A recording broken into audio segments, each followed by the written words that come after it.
हरे कृष्ण सभी वैष्णव के चरणों में नमस्कार। ओम अज्ञानतिमिरान्धस्य ज्ञानाञ्जनशलाकया चक्षुरुन्मीलितं येन तस्मै श्रीगुरुवे नमः। श्रीचैतन्यमनोभीष्टं स्थापितं येन भूतले स्वयं रूपः कदा मह्यं ददाति स्वपदान्तिकं।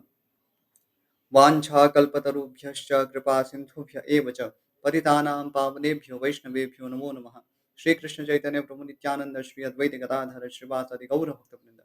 हरे कृष्ण कृष्ण कृष्ण हरे हरे, हरे राम राम राम हरे हरे। सभी का स्वागत है आज की महाभारत कथा में।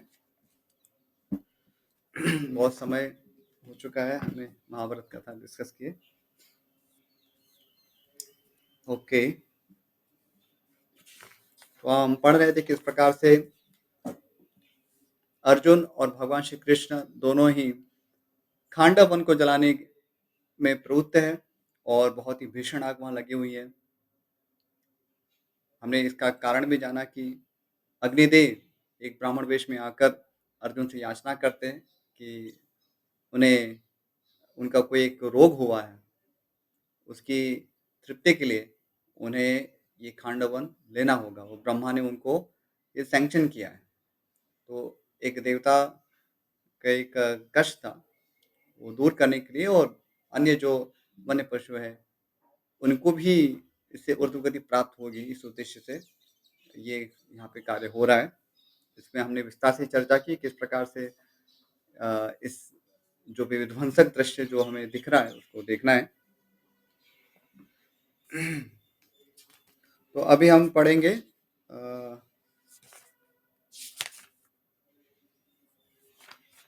225वें अध्याय से। खांडवन में जलते हुए प्राणियों की दुर्दशा और इंद्र के द्वारा जल बरसाकर आग बुझाने की चेष्टा।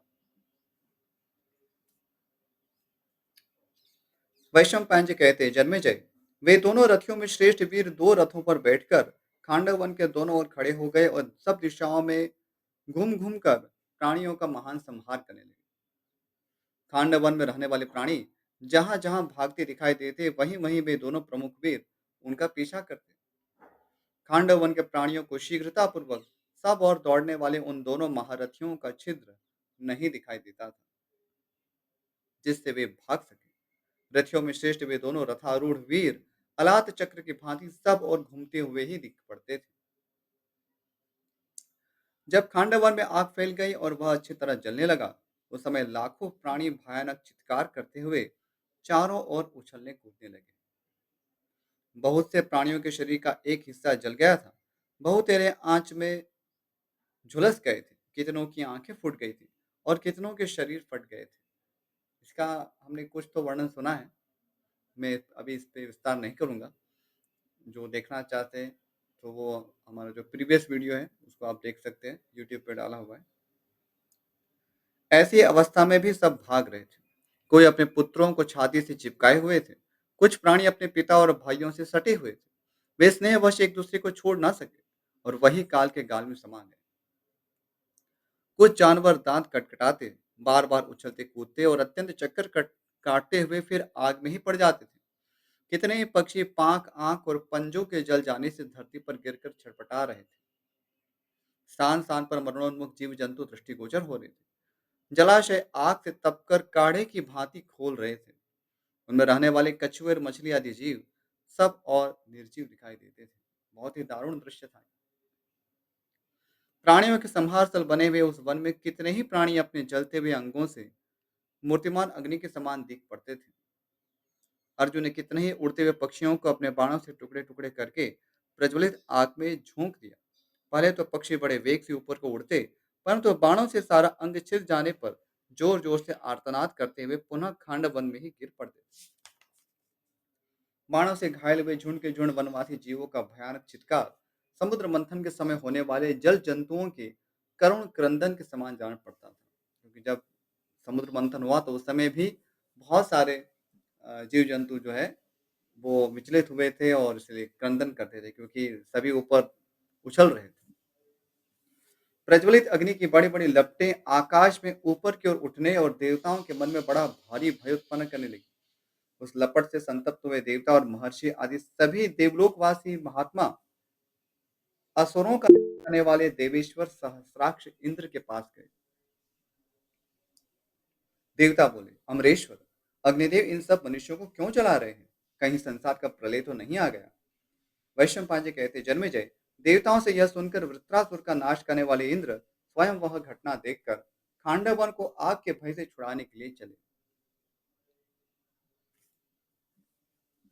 उन्होंने अपने साथ अनेक प्रकार के विशाल रथ ले लिए और आकाश में स्थित हो देवताओं के स्वामी वे इंद्र जल की वर्षा करने लगे। देवराज इंद्र से प्रेरित होकर मेघ रथ के धुरे के समान मोटी मोटी असंख्य धाराएं खांडवन में गिराने लगी, परंतु अग्नि के तेज से वे धाराएं वहां पहुंचने से पहले आकाश में ही सूख जाती थी। अग्नि तक कोई धारा पहुंची ही नहीं। तब नमुची नाशक इंद्रदेव अग्नि पर अत्यंत कुपित हो पुनः बड़े बड़े मेघों द्वारा बहुत जल की वर्षा कराने लगे। आग के लपटों और जल के धाराओं से संयुक्त होने पर उस वन में धुआं उठने लगा। सब और बिजली चमकने लगी और चारों ओर मेघों की गड़गड़ाहट का शब्द गूंज उठा। इस प्रकार खांडव वन की दशा बड़ी भयंकर हो गई। तो यहाँ हम देखते हैं कि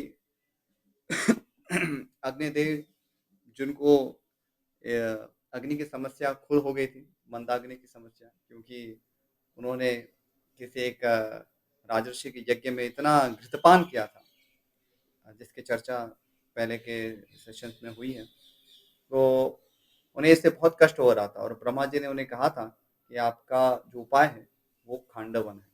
तो इसी निवृत्त से यहाँ पर ये सब दृश्य हो रहा है, एक यज्ञ ही हो रहा है। और जैसे हमने चर्चा की थी, अ, किसी उच्च उद्देश्य के लिए ऐसे पशु बलि है वो दी जाती थी। यद्यपि ये अधिक से अधिक वेदों में इसका निषेध ही किया गया है। जो हिंसा यज्ञ है जिसमें बाह्य रूप से हिंसा होती दिखती है उसका निषेध है। अ, लेकिन यह भी है कि ये होते थे। तो इस पे हमने बहुत विस्तार से चर्चा भी की है। इसलिए अभी इस पे पुनः इस पे चर्चा नहीं करेंगे। तो अ, यद्यपि ये दृश्य बहुत ही भयानक है लेकिन एक उच्च उद्देश्य के लिए है। और वैसे पशु योनि इत्यादि में जन्म ग्रहण करना और सदैव आतंकित होकर रहना, किसी के द्वारा नोचा जाना, खाया जाना, तो ये सारी चीज़ें भी बहुत ही दुखद होती है। अ, ये कोई सुख का प्रसंग नहीं है। तो उसकी तुलना में देखेंगे यहाँ पर अ, यज्ञ में एक आहुति के रूप में जो यहाँ वन्य पशु हैं वो समर्पित हो रहे हैं और निस्संदेह इससे उन्हें ऊर्ध्व योनि की प्राप्ति होगी। आगे का अध्याय, देवताओं आदि के साथ श्री कृष्ण और अर्जुन का युद्ध। वैशंपायन जी कहते हैं, जन्मेजय, वर्षा करते हुए इंद्र की उस जलधारा को पांडु कुमार अर्जुन ने अपने उत्तम अस्त्र का प्रदर्शन करते हुए बाणों के बौछार से रोक दिया।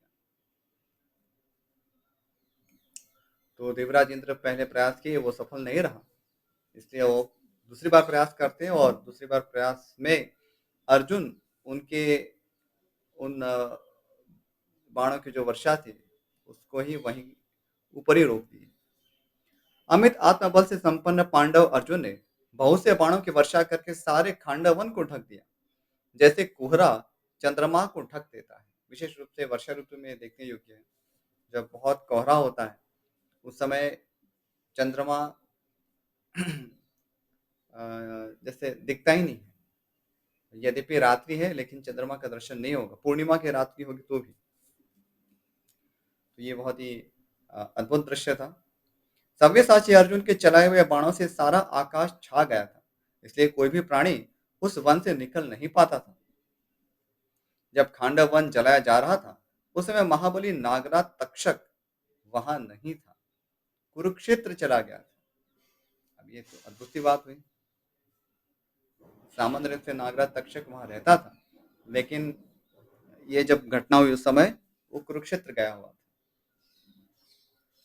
परंतु तक्षक का बलवान पुत्र अश्वसेन वहीं रह गया था। उसने उस आग से अपने को छुड़ाने के लिए बड़ा भारी प्रयत्न किया, किंतु अर्जुन के बाणों से रुंध जाने के कारण वह बाहर निकल न सका। उसके माता सर्पिणी ने उसे निगलकर उस आग से बचाया। तो उसको निगल गई। सांपों में तो ये बहुत ही आम बात है कि वे निगल जाते अन्य पशु को, और उसके द्वारा ही वो भोजन कर पाते हैं। तो यहाँ पर भोजन के लिए नहीं, लेकिन अपने पुत्र की रक्षा करने के लिए जो अश्वसेन की माता है, वे उन्हें निगल लेती है। उसने पहले उसका मस्तक निगल लिया, फिर धीरे-धीरे पूँछ तक का भाग निकल गई। निगलते-निगलते ही उस नागिन ने पुत्र को बचाने के लिए आकाश में उड़कर निकल भागने की चेष्टा की। तो अभी यह इस वर्णन से ऐसा लगता है कि उड़ने वाले सर्प भी है, और ये कोई ऑर्डिनरी सर्प नहीं है, ये मनुष्य रूप भी धारण कर सकते हैं। तो ये अ, आकाश में उड़ने की क्षमता भी रखते हैं। मैं उन सर्पों की बात नहीं कर रहा जो पहाड़ों से गिरते हुए बस आकाश में थोड़ा-सा जैसे झूले की तरह झूल जाते हैं। तो वैसे सर्पों की बात नहीं कर रहा हूँ जो वस्तुतः उड़ते नहीं हैं, वो झूलते हैं आकाश में। यहाँ ऐसे सर्पों की बात हो रही है जो ज़मीन से उड़कर आकाश में गमन कर सकते हैं। ये विशिष्ट प्रकार के सर्प। परंतु पांडु कुमार अर्जुन ने मोटी धार वाले तीखे बाण से उस भागती हुई सर्पणी का मस्तक काट दिया। शचीपति इंद्र ने उसकी यह अवस्था अपनी आंखों देखी। तब उसे छुड़ाने की इच्छा से वज्रधारी इंद्र ने आंधी और वर्षा चलाकर पांडु कुमार अर्जुन को उस समय मोहित कर दिया। इतने ही में तक्षक का पुत्र अश्वसेन उस संकट से मुक्त हो गया। यद्यपि अश्वसेन की माता की मृत्यु हो गई, लेकिन फिर भी अश्वसेन जब अर्जुन उलझे हुए थे, तब उनकी माता के शरीर से निकल गया। तब उस भयानक माया को देखकर नाक से ठगे गए पांडुपुत्र अर्जुन ने आकाश में उड़ने वाले प्राणियों के दो दो तीन तीन टुकड़े कर डाले। फिर क्रोध में भरे हुए अर्जुन ने टेढ़ी चाल से चलने वाले उस नाग को शाप दिया, अरे तो आश्रयहीन हो जाएगा। अग्नि और श्री कृष्ण ने भी उसका अनुमोदन किया। तो अर्जुन बहुत ही क्रोध में थे, और वे तो एक ऋषितुल्य है, इसलिए उन्होंने शाप भी दे दिया कि अ, आपको कहीं भी आश्रय प्राप्त नहीं होगा। तदनंतर अपने अपने साथ की हुई वंचनाओं को बार बार स्मरण करके क्रोध में भरे हुए अर्जुन ने शीघ्रगामी बाणों द्वारा आकाश को आच्छादित करके इंद्र के साथ युद्ध छेड़ दिया। ये बहुत ही भयानक युद्ध है। यहाँ सामने पिता खड़े हुए और पुत्र उनके साथ युद्ध कर रहा है। पिता नागों को बचाना चाह रहे हैं क्योंकि उनके साथ उनका संबंध है, और अर्जुन नागों सहित अन्य जो भी वन्य पशु सभी की आहुति देना चाहते हैं, क्योंकि अग्निदेव ने ऐसी याचना की है। देवराज ने भी अर्जुन को युद्ध में कुपित एक संपूर्ण आकाश को आच्छादित करते हुए अपने दुस्सह अस्त्र ऐन्द्रास्त्र को प्रकट किया। फिर तो बड़ी भारी आवाज के साथ प्रचंड वायु चलने लगी। उसने समस्त समुद्रों को क्षुब्ध करते हुए आकाश में स्थित हो मूसलाधार पानी बरसाने वाले मेघों को उत्पन्न किया। वे भयंकर मेघ बिजली की कड़कड़ाहट के साथ धरती पर वज्र गिराने लगे। उस अस्त्र के प्रतिकार की विद्या में कुशल अर्जुन ने उन मेघों को नष्ट करने के लिए अभिमंत्रित करके वायव्य नामक उत्तम अस्त्र का प्रयोग किया। उस अस्त्र ने इंद्र के छोड़े हुए वज्र और मेघों का ओज एवं बल नष्ट कर दिया। ये सब दिव्य अस्त्र हैं। तो एक दिव्य अस्त्र से बहुत सारे अद्भुत वस्तुएं हो सकती है, अद्भुत प्रभाव से दिख सकता है, तो दूसरे दिव्यास्त्र से उस प्रभाव का नाश भी किया जा सकता है।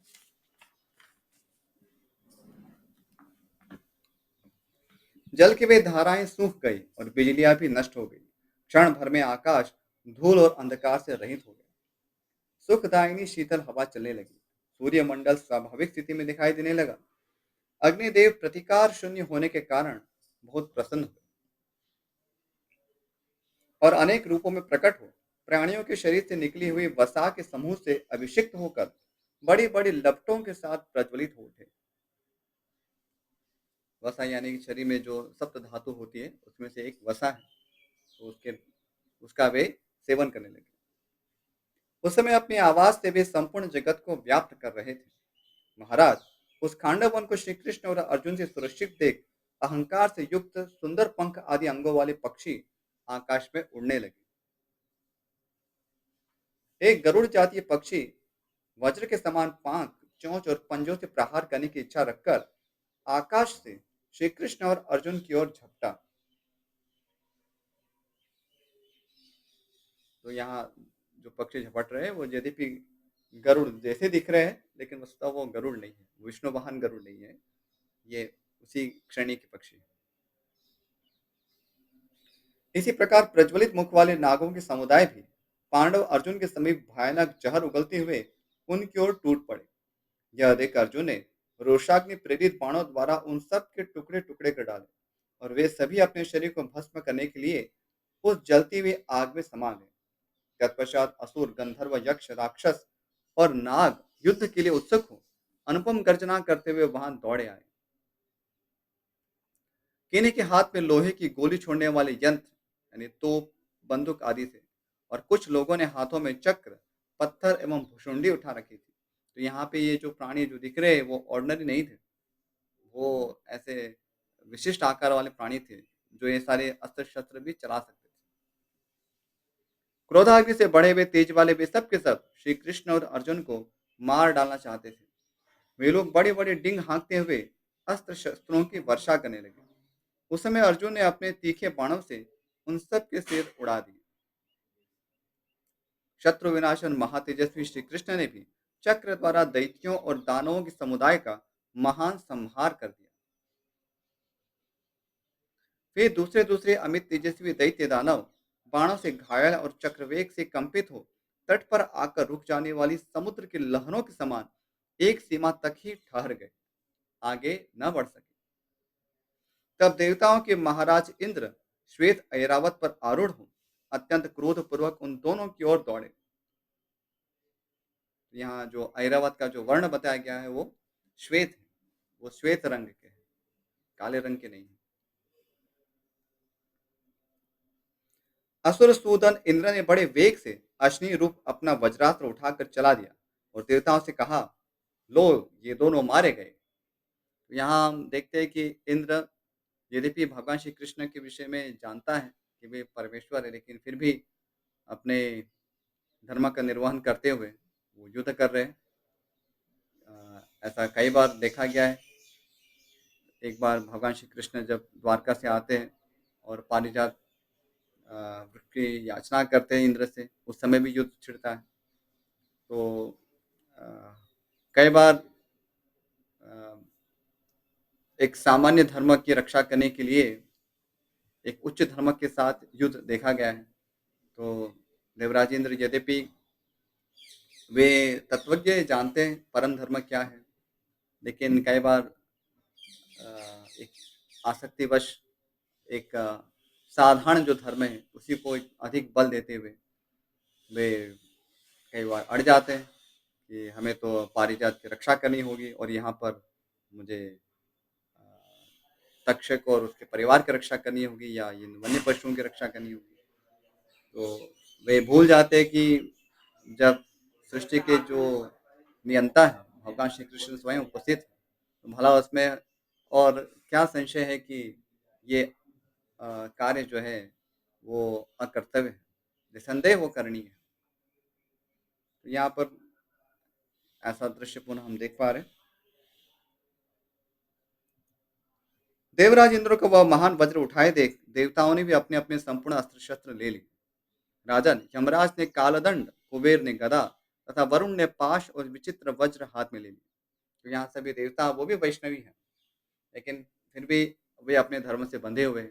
वे देवराज की आज्ञा का उल्लंघन नहीं कर पाएंगे और वे जानते भी है कि हम कितना भी कर ले, अंततः गत्वा विजय तो भगवान श्री कृष्ण और अर्जुन की ही होगी। यत्र योगेश्वर कृष्ण यत्र पार्थो धनुर्धर तत्र श्री विजय विजयो भूति ध्रुवा नीति मतित्व। तो ये तो सनातन सत्य है। इसलिए कुछ तो इसलिए युद्ध में भाग ग्रहण कर रहे हैं क्योंकि अ, विजय तो निश्चित है किसकी होने वाली है। देवताओं के सेनापति स्कंद शक्ति हाथ में लेकर मेरु पर्वत के भांति अविचल भाव से खड़े हो गए। दोनों अश्विनी कुमारों ने भी चमकीली औषधियां उठा ली। अब देखिए ये सारे महान वैष्णव हैं। प्रश्न हो सकता है कि ये कैसा दृश्य है। अश्विनी कुमार जो कि परम ब्रह्म विद्या के जानकार हैं और स्कंद जो स्वयं शिवपुत्र है, तो निस्संदेह उनके ज्ञान का कोई पार नहीं है। लेकिन फिर भी अ, यहाँ पर ये भगवान की लीला के अंतर्गत ही हो रहा है। तो देवराज इंद्र के लिए भी एक इसे संदेश है और हम सभी के लिए संदेश है उनके माध्यम से कि हमें जीवन में क्या करना चाहिए और क्या नहीं करना चाहिए। धाता ने धनुष लिया और जय ने मूसल, क्रोध में भरे हुए महाबली त्वष्टा ने पर्वत उठा लिया।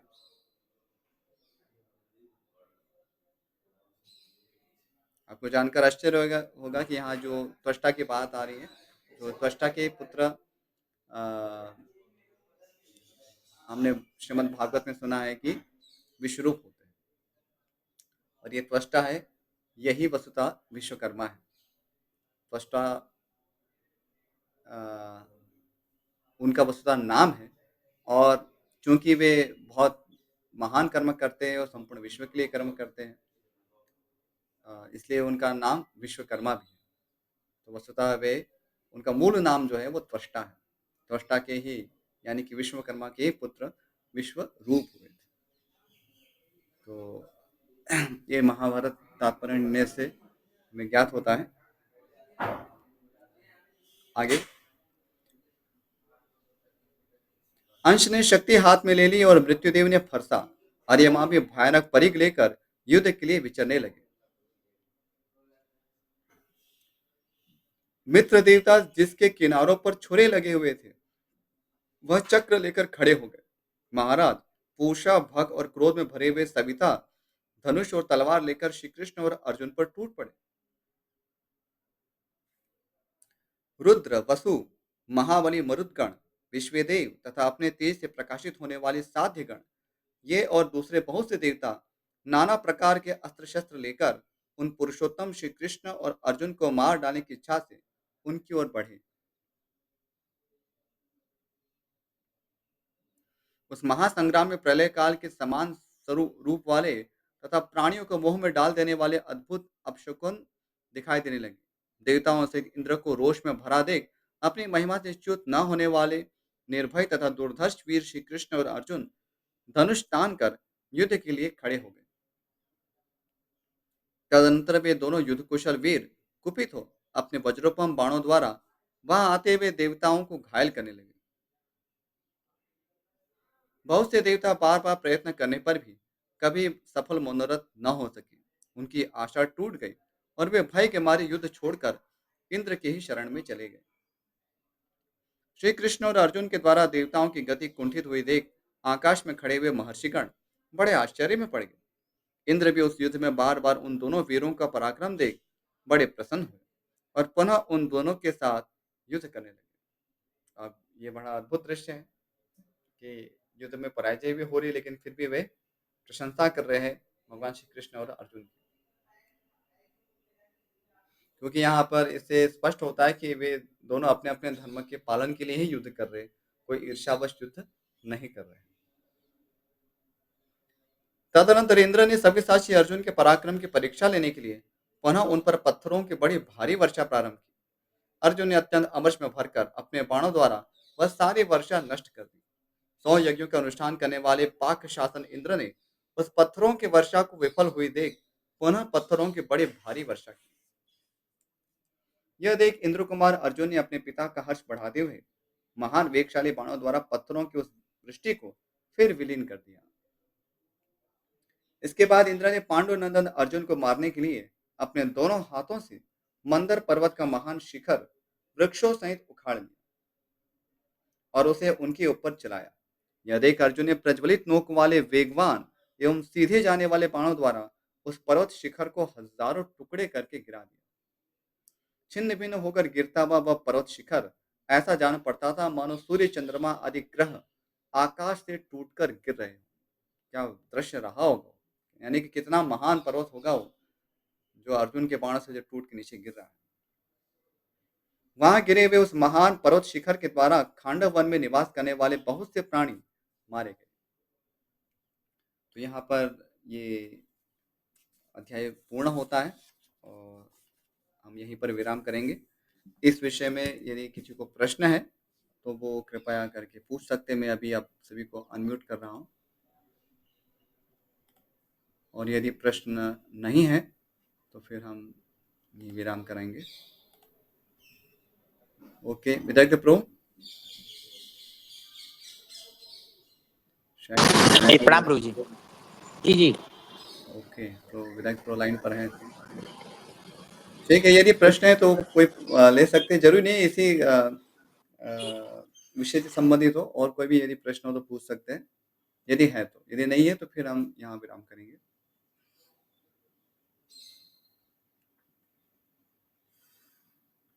ओके। वाञ्छाकल्पतरुभ्यश्च कृपासिन्धुभ्य एव च पतितानां पावनेभ्यो वैष्णवेभ्यो नमो नमः। श्रीमद् महाभारत ग्रंथ की जय, महर्षि वेदव्यास की जय, श्रीमान गणपति देव की जय, श्रील प्रभुपाद की जय। Hare Krishna. Thank you so much.